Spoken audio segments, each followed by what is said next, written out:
long delay there, but you come back and finish out nicely. Long break. Does that affect you at all? Didn't look like it did. No, not really. I mean, we've been doing this long enough. I guess it's not too foreign to have a rain delay like that every once in a while, but it was a little bit of a bummer because I was playing really good going right into the break and was just wanting to kind of keep it rolling. But one little bogey right out of the gate, but nice to get a couple on the last few. That string of birdies that you had there early, what was working? The putter. Made a lot of really good putts.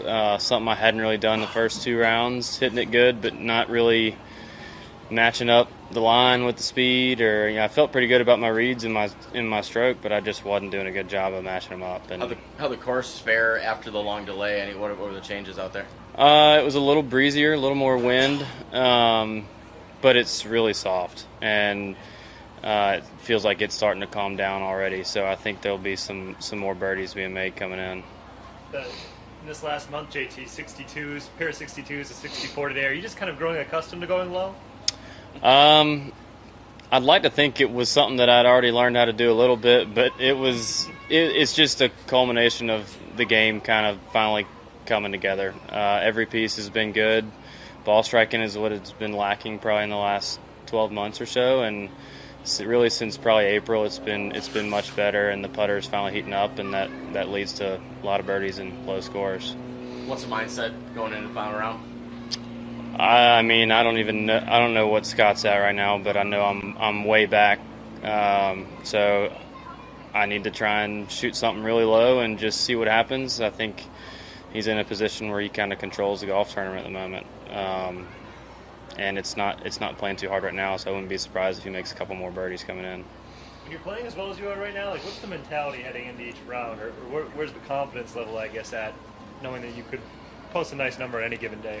The confidence level is high. I mean, it's great. I know I'm capable of making a bunch of birdies. I've done that the last few months, last few tournaments, and even missing the cut last week at the Open, I made 12 birdies in 2 rounds. So I know that I'm making enough birdies to shoot a low number. I just need to keep doing what I'm doing and keep feeding off that sort of momentum and confidence a little bit. How have you kept from getting tired from zigzagging, across the pond and then back here and playing a lot of golf in a row? Yeah, it's definitely been a little bit of an adjustment. That was my first Open, so I've never really done the whole going over and then coming back playing the next week. But fortunately, we got here Sunday night and have had a few days to kind of reboot. And honestly, it was really windy here the first few days of the week, and so I didn't do a whole lot of practicing because I felt like it wasn't going to do me a whole lot of good. I felt like I was better off resting. So it kind of forced me to rest a little bit instead of sitting on the range or sitting on the putting green and probably spending too much time out there. Is the President's Cup something that's motivating you to play a lot and trying to increase your resume to play there in North Carolina? Yeah, absolutely. I mean, anytime you can play on one of those teams is a huge honor, and it's something that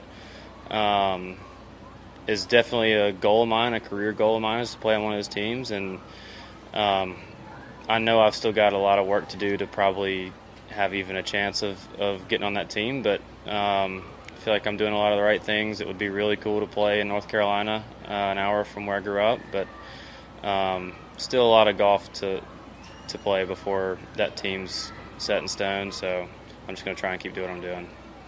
I want to ask one more about Ben Griffin, who I know. Yeah. He talked about his grandpa always following your scores. Did you know that? I didn't know that until recently. I think I saw it on social media somewhere, or maybe Ben told me, but I had no idea that his dad lived in Hickory or was from Hickory, where I grew up, and that's cool. I mean, I had somebody that I always looked up to when I was growing up in the golf world, and so if that's who I was to Ben, then awesome. I feel like we're a little closer in age, so we feel more like good buddies as opposed to me being a role model to him. But he's a great kid, great player, and he'll do really good out here next year. Thanks, JT. Yep. Thanks, guys. Thanks.